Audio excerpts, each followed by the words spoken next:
Scenic Trail by Caleb Stork. After lunch, we got on our snow stuff and we were getting ready to go.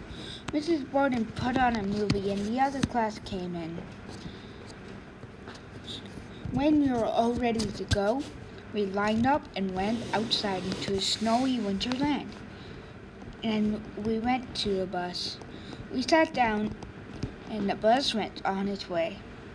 When we got there, we were so excited when we went to go on the trail. When we got deep in, Nick found a stick.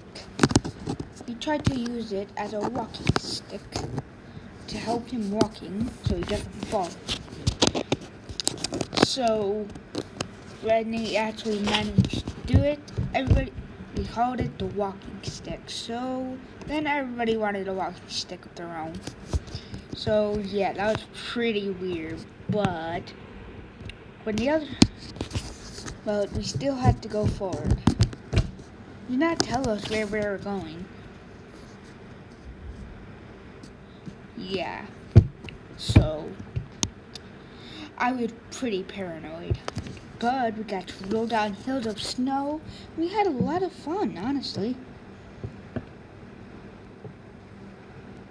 We kept on walking and walking and walking.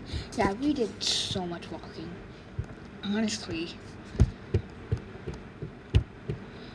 And next, for the first break, we buried each other in the snow. We had a lot of fun, and Mr. Borden took some pictures, too. And then we went on our way. So not before long, we were at our destination. It was an abandoned bar that was burned down to the ground. So on the way back, Joyce found a spider and protected it and let it go free. And when we got back to the bus, we went home.